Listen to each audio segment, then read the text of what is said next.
Hey guys, this is the MMA breakdown with my predictions for UFC 184, Rousey versus Zingano.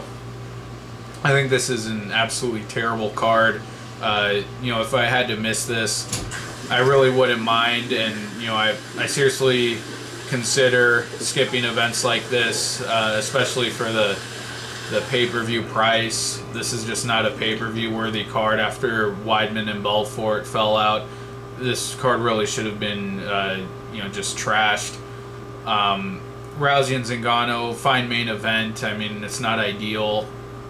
I don't think it's going to be as competitive as everyone is saying, but the co-main event, Raquel Pennington and Holm, that's just awful. A completely irrelevant fight in Ellenberger and Koscheck, and really the only fight to care about on the entire card is Tibau and Ferguson, other than the main event. And the preliminary card is just really bad too. Nothing special there to care about. So overall, a very poor fight card, top to bottom. And if you're strong, have a stronger will than me, I would really encourage you to not watch this card, not buy it. Hopefully the UFC takes a big hit on this card. Yeah. But let's get right to it, starting off with the UFC Fight Pass preliminary card. Featherweight, tough Latin America contestants, Fullen versus Alexander Torres. Both of these guys lost in the first round. Both of them were finished. Fullen lost to the better opponent, lost to Leonardo Morales, who was the eventual finalist. All of the tough Latin America guys, I think I was actually pretty into the guys who went deep into the show. I thought they had something to offer, and I still think some of those guys have some promise at a very low level in the UFC. But I think in the finale, those guys just showed that they're very green and really low-skilled fighters, really kind of behind the learning curve of American and Brazilian, other fighters from other countries. But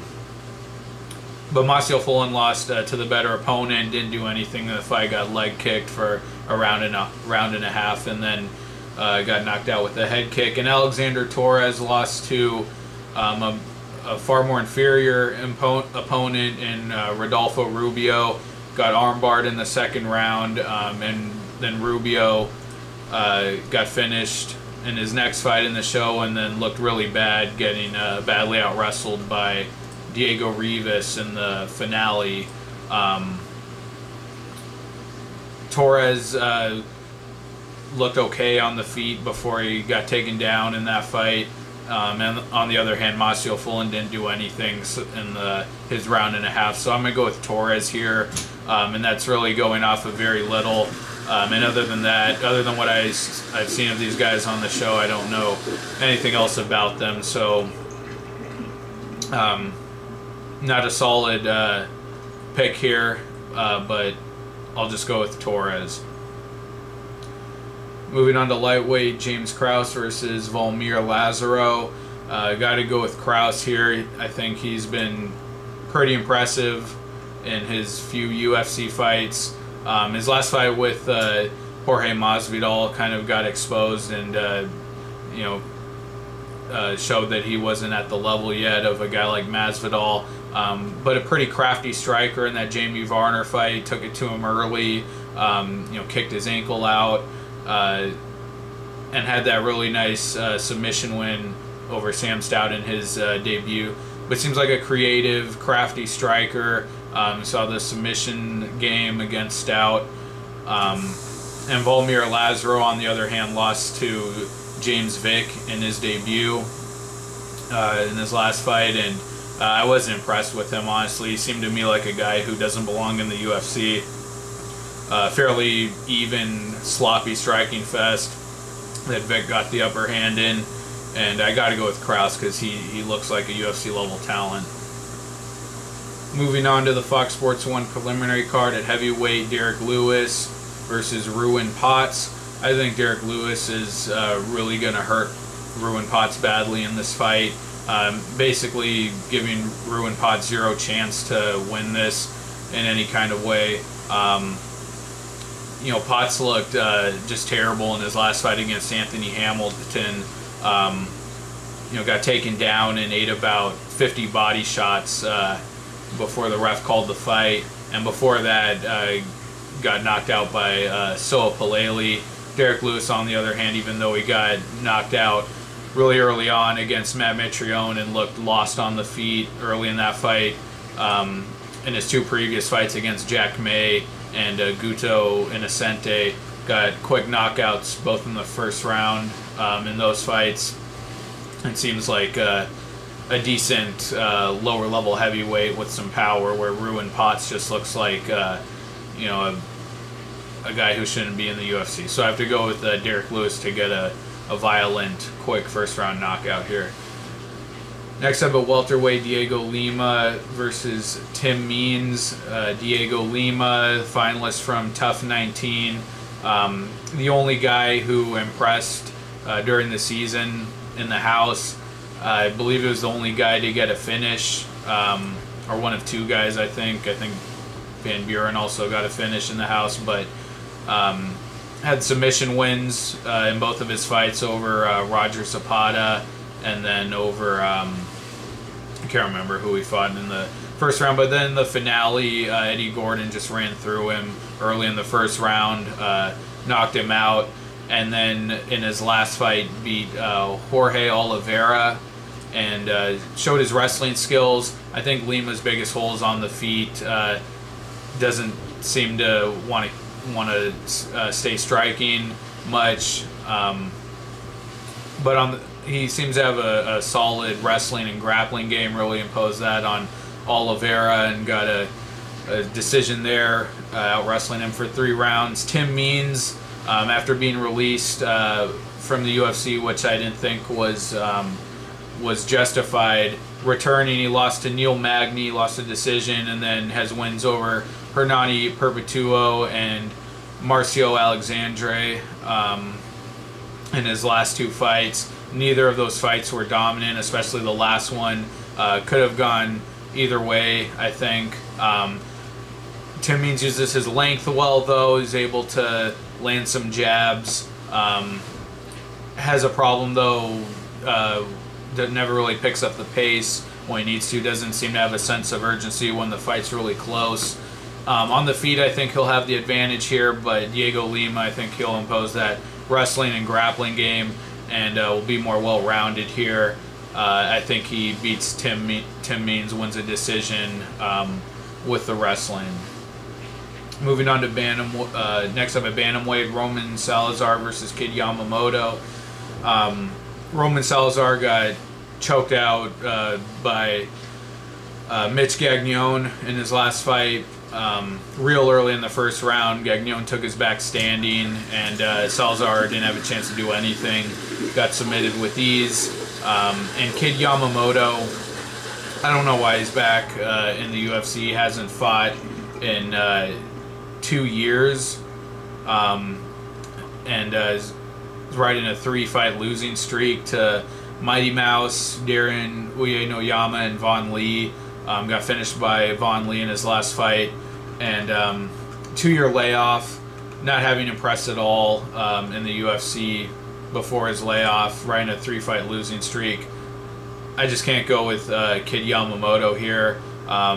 And I don't know anything about Salazar, and obviously couldn't learn anything about him from that last fight with Gagnon, but I won't make a pick because both guys are UFC fighters that have fought before. I'll just go with Salazar. I can't trust a guy who looked bad in the UFC 2 years ago and hasn't fought since, so I'll go with Salazar. Next up in middleweight, Mark Munoz versus Juan Carnero. This to me is really a waste of Mark Munoz's name. A guy like Munoz who is at the tail end of his career, they should be getting more out of his name and his star power.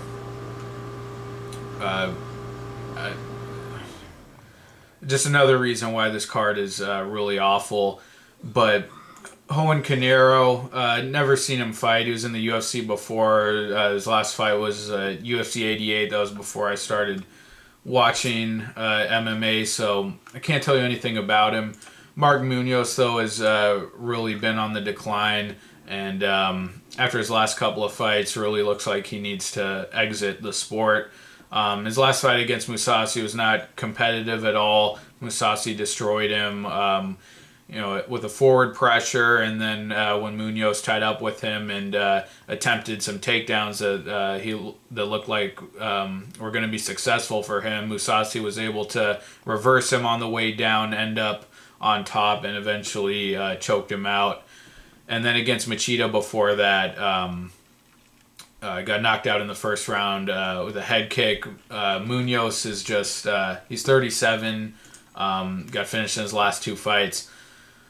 I don't think he has really much left to do against anyone good. Johan Carnero, on the other hand, I think Munoz still has the skills to beat a lower level fighter. I do worry about his chin, though.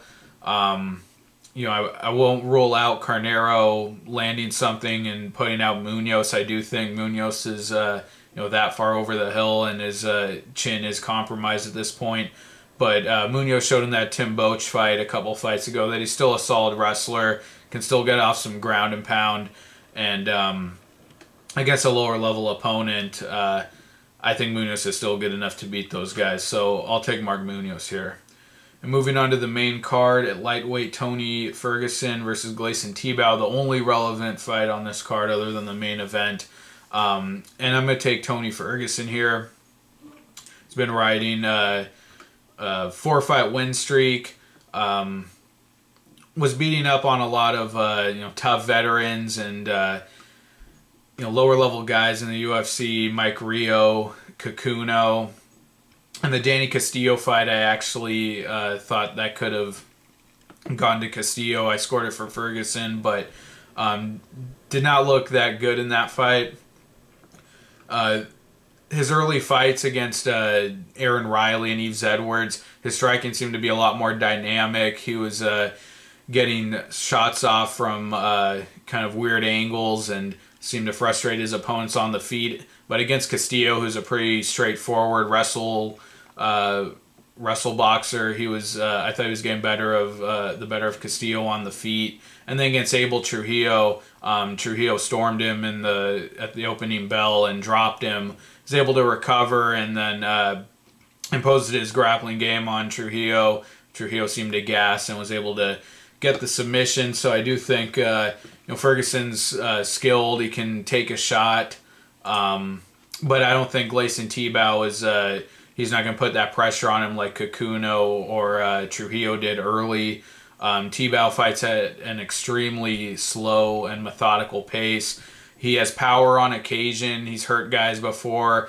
He really looks to just land that one big shot and then jump on the submission. But that's really a thing of the past for him. 3 decision wins in a row. None of them really all that dominant. Always fades in the 3rd round, gives the 3rd round away. I do think he can challenge Castillo with the wrestling, but I think Castillo's pace and volume and aggression is just going to be too much for Tibau here. I do think he can wear him out and get the finish at some point, so I'm taking Castillo here. Next up, a welterweight, Alan Jouban versus Richard Walsh. Alan Jouban had a really impressive head kick knockout over Seth Baczynski in his debut.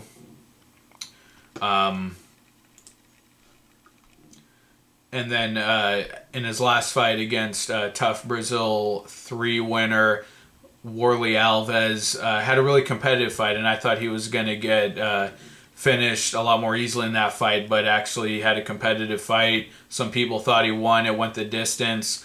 Was able to weather the storm of Alves and get some of his own shots in.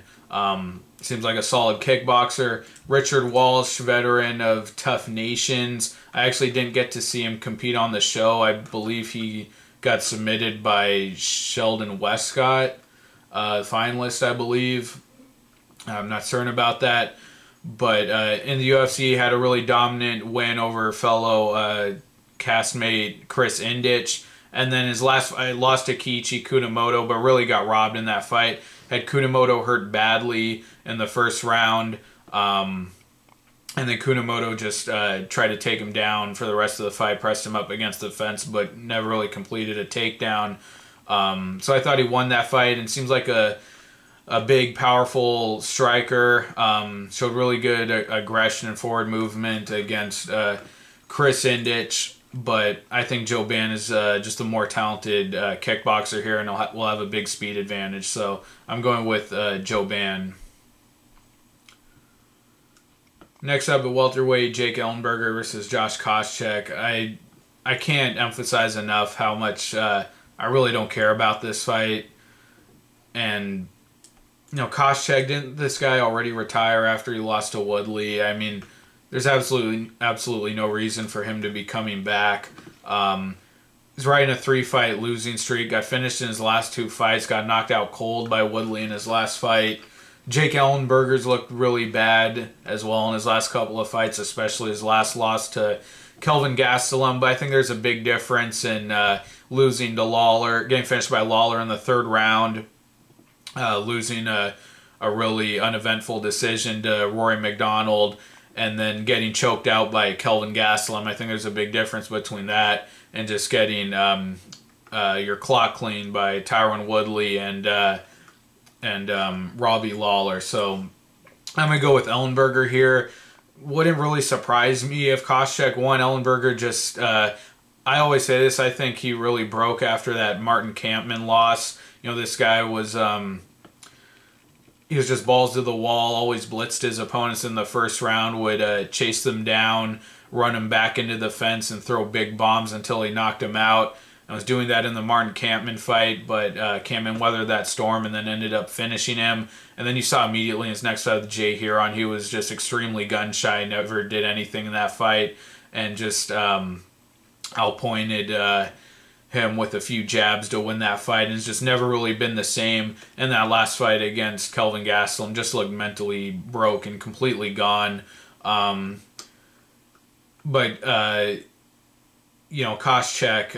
I just think, can't take a shot anymore, and I could see him winning the wrestling battle against Ellenberger. Ellenberger has some takedowns of his own, though. Took down Gastelum in the last fight briefly, and also took down Lawler briefly in their fight. But Ellenberger, I just think, has really a lot more left. Not to do anything relevant in the sport at a high level anymore, but just athletically, I think he has a lot more left in the tank than Koscheck at this point. So I have to go with Ellenberger to win here. And then the co-main event, women's bantamweight fight, Raquel Pennington versus Holly Holm. I'm interested to see Holly Holm, make her debut, but I don't want to see her do it against Raquel Pennington. I really don't. Pennington, I was impressed with her last win over Ashley Evans-Smith. She seemed to be frustrated by the size of Evans-Smith early on. I think she got taken down, but then right at the last second of the first round was able to get behind her and wrap up that bulldog choke and choked her unconscious. So I thought that was impressive. But before that, her loss to Jessica Andrade, got out clinched, couldn't get her own offense off. And then against Roxanne Modafferi in the tough finale, her striking looked really stiff, and Modafferi had nothing for her. She even rocked Modafferi a couple of times, but couldn't do anything to capitalize and work towards a finish. And on the show, I thought her fight with Jessamine Duke, I thought that was a good performance, and really her only good performance. And then the way she lost to Jessica Rakoczy in the semifinals, I thought she looked really bad there. Just had a really hard time getting her offense going on the feet. And I'm gonna take Holly Holm here. I haven't watched any of her other fights. I've only seen brief highlights, and I never really make predictions when one of the fighters are making their debut in the UFC. But obviously with the boxing background and the knockouts she's had. Let me look at her record here real quick. yeah, has several knockout wins, couple of head kick knockouts. I just think she's going to be a lot more comfortable on the feet than Pennington. Pennington has not looked comfortable on the feet, so I'm going to go with Holm here. I think she can get a finish. And then the main event, women's bantamweight fight, Ronda Rousey versus Cat Zingano. You know, a good main event, but I just don't really see Zingano winning this fight. And I really respect what she did in her previous 2 UFC fights. The way she battled back against both Miesha Tate and Amanda Nunes. I actually picked Nunes to beat her in the last fight, and I thought it was going to look like exactly how it was playing out. I thought Nunes would be really aggressive early on, hurt her early, and that's exactly what she did. She dropped her, but Zingano battled back and then really outclassed Nunes with the grappling, and was able to get her own ground and pound off and finished her with far fewer strikes than Nunes got off on her. And then against Tate, you know, was losing the wrestling battle early on, but you know, got through it and then started to tear her up with those knees and elbows on the feet. But a couple things to consider here. She was out wrestled by Tate early on, you know, was taken down and kind of held there. Rousey, I think, is just going to have no problem taking her down with her judo skills. I think she'll have no problem at all. But, and then also Zingano, not only does she, you know, lack the takedown defense, but, you know, she was out of the fight against Nunes early, and also against Tate, like I said, was getting taken down, and Rousey just comes out from the opening bell and just destroying people quickly. Her last 2 fights, I mean, it's really incredible that, you know, with her judo and grappling background, she's become I think she's the best striker in the women's bantamweight division, and I completely mean that. I don't think Rousey gets enough credit for that. You know, she has that championship mentality and work ethic, and I think it's really showed in her striking. You know, she doesn't even need her grappling anymore, at least not in her last 2 fights, to beat her opponents, taking out McMahon. I know that was an early stoppage, but still, you know, hurt her with a knee to the body. And then her last fight just destroyed Alexis Davis on the feet, and her striking looked very crisp and accurate. Obviously a lot of power in her striking. I just think Zingano's really outmatched here. She is really tough, and you know, Tate was able to get past that first round with Rousey, started having a little bit of success on the feet, took her into the 3rd round. If Zingano can somehow get past that storm, you know, I think she's tough enough where she can make things interesting. But really on the feet, I think, you know, people have to really be honest with themselves. You know, Rousey has really turned herself into one of the most dangerous strikers in that division. And you just look at her striking form. I mean, it looks head and shoulders above what any other woman in that division is doing on the feet. So I really think Rousey is